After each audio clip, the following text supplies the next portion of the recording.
भूकंप के झटकों से भारत और नेपाल दोनों ही देश दहल गए। भूकंप से भारत में भी जानमाल का नुकसान हुआ, लेकिन नेपाल के पोखरा में भूकंप का केंद्र रहा। यहां भूकंप की तीव्रता 7.5 थी, लिहाजा यहां सबसे ज्यादा नुकसान हुआ।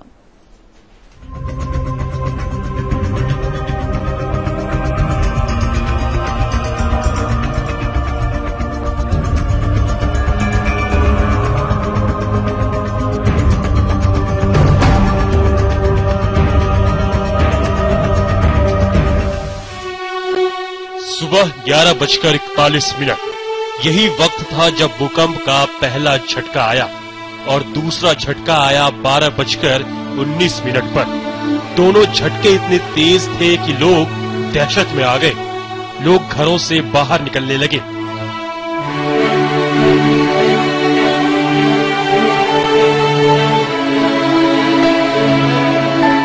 भूकंप से नुकसान भारत में भी कम नहीं हुआ, लेकिन नेपाल में भूकंप ने सबसे ज्यादा तबाही मचाई। यहाँ 17 से ज्यादा बार भूकंप के झटके महसूस किए गए।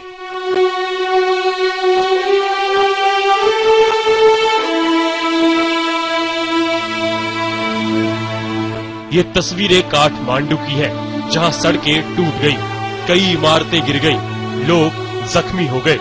9 मंजिला धरारा मीनार गिर गई। इस मीनार को नेपाल का कुतुब मीनार कहा जाता है। दुनिया भर से यहाँ लोग घूमने आते हैं। भूकंप इतना तेज था कि इससे दरबार स्क्वायर और जानकी मंदिर को भी भारी नुकसान हुआ है। सैकड़ों लोग काल के गाल में समा गए। कमर्शियल फ्लाइट्स में, लेकिन जो रेस्क्यू ऑपरेशंस के लिए इट इज ऑपरेटिंग।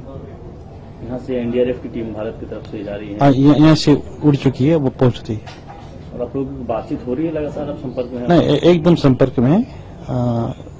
ये टीम जैसे पहुंचने के बाद में असेसमेंट होगा और भी जो भी आवश्यक सहयोग होगा यहाँ से जाएगा। भारत में वे इलाके जो कि नेपाल से सटे हैं, वहाँ काफी नुकसान हुआ है।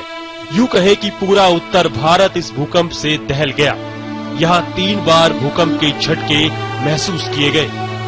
भूकंप की दहशत बिहार में पटना, दरभंगा, सीतामढ़ी, यूपी में लखनऊ, कानपुर, बाराबंकी, कुशीनगर के अलावा जयपुर, गुवाहाटी, अहमदाबाद, जलपाईगुड़ी, सिलीगुड़ी और सिक्किम में भी देखी गई। कई मकान गिर गए, लोग बेघर हो गए, कई लोगों की मौत हो गई। इसमें अपने बैठ के काम कर रहे थे, जिसके कारण हमें लगा कि कुछ हमारे चेयर लगा, मूविंग करने लगा, हिलने लगा, तो जिसके कारण से हम लोगों ने महसूस किया कि ये भूकंप के करारे झटके आ रहे हैं। भूकंप आया। क्या पता चला आपको? चेयर पे बैठे थे, काइट चेयर की मूवमेंट हुई, तो फिर फैन को देखे तो फैन हिल रहा था। वो टेबल और कुर्सी बिल्कुल हिलने लगा। बैठे हुए थे हम लोग, अभी बैठकर बात कर रहे थे कॉलेज में आपस में, तो फिर अचानक लगा कि टेबल कुर्सी हिलना शुरू हो गया, तो महसूस हुआ कि भूकंप आया। तो फिर हम लोग सब बाहर आ गए। ऐसी बिल्डिंग में बिग बाजार में काम कर रहे थे, अचानक काम करते करते देखे कि वाइब्रेट हो रहा है कुछ, बगल में कंप्यूटर डेस्कटॉप है, डेस्कटॉप हिल रहा है। हमको लगा कि माथा मेरा चक्कर कर रहा है। कुछ देर बाद देख रहे बाहर में आवाज हो रहा है, भागो भागो भागो। हम लोग सोचे कि कोई बच्चा बदमाशी कर रहा। हम लोग उस टाइम तक फील नहीं किया कि भूकंप आया, माइंड ही में नहीं है। उसके बाद ना दीदी बोले कि मेरा भी सब भूल रहा है, तो बच्ची पढ़ रही तो बोले मुझे भी पलंग पूरा हिल रहा है। हम लोग बोले अरे भागो, लग रहा है कुछ हो रहा है, बिल्डिंग गिर जाएगा। भूकंप का केंद्र नेपाल में काठमांडू से 77 किलोमीटर दूर उत्तर पश्चिम में पोखरा में था। पोखरा और काठमांडू के अलावा यहाँ के कई और शहरों में भी भारी तबाही हुई है। जानकारी के मुताबिक नेपाल में 81 साल के बाद इतना भयानक भूकंप आया है।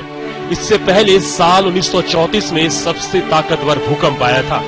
तब जानमाल की भारी क्षति हुई थी, जिसका असर बिहार और यूपी पर भी पड़ा था। इस भूकंप का असर भारत और नेपाल के अलावा पाकिस्तान और बांग्लादेश में देखा गया है। समय के लिए जितेंद्र बहादुर सिंह और रविकांत राय के साथ ब्यूरो रिपोर्ट।